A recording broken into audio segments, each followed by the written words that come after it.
Welcome. It is a real pleasure to have you all join us for this online event. Many of you were with us in October when we first experimented with this new virtual high-level dialogue format, and we're delighted today to see returning guests such as Leonard Mizzi from the EU Commission, USAID, Global Affairs Canada, ambassadors, several guests from the African Development Bank, the European Bank of Reconstruction, OECD, WTO, World Bank, and a wide array of NGOs active in the development space, including CARE, Self-Help Africa, and on top of investors, farm leaders, and business people. So we have a wide array of people on the line here. I'd also like to take this opportunity to thank our sponsors, Danone and Rabobank, who have generously supported the event.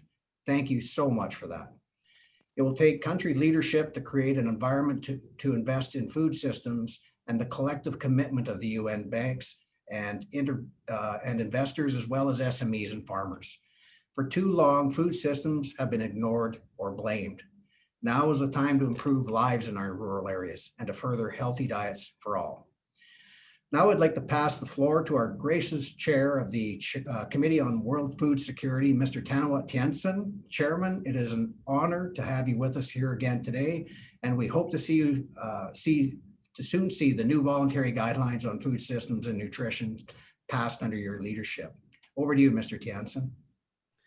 Thank you very much, President Rick White, and also Robin.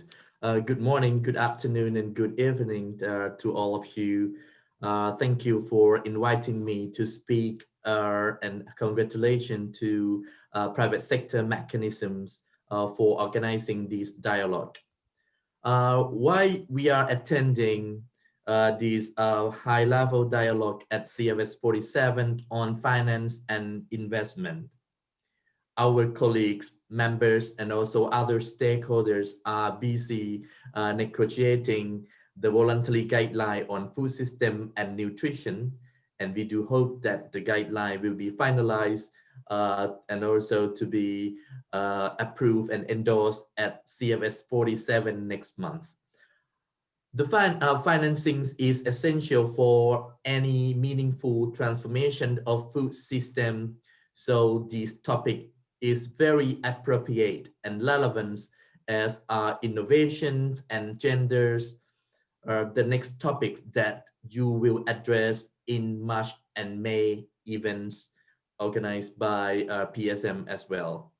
As the background note for this session pointed out, financing needs are enormous, and the challenge of rapidly shifting capital out of the old economy and into more sustainable food assets will neither be quick nor simple. Unfortunately, the political call for proposing subsidies and helping farmers switch from intensive agriculture to more sustainable practices using agroecological and other innovative approaches are increasing. As you know that the CFS are developing the policy recommendation on agroecological and other innovative approach that we need your support. As we know, public financings will not be enough since the number needed are huge. So we all need to be more creative with respect to our policy linked to finance and technologies that can enhance sustainable food production. Private sector's partnership, as your paper point out, will play a big role. That's why I strongly urge you to read the CFS HLPE report number 13 on multi-stakeholders partnership for a clear understanding on this topic. It is worth noting that the Association of Southeast Asian Nation, ASEAN, with Health of Grow Asia just implemented a region-wide initiative that uses the CFS HLPE report as a basis framework for their agricultural investment platform. They also use the CFS principle on responsible investment in agriculture and food system that I show you now. We some of you know as CFS right principle as the basis of this work, and demonstrated that with careful preparation, strong political views, and relentless monitoring of data, the livelihood of farmers are increasing while air, water, and soils are protected. This is a great example of how CFS products can and should be used to improve people's lives while respecting and protecting their right and while protecting our environment.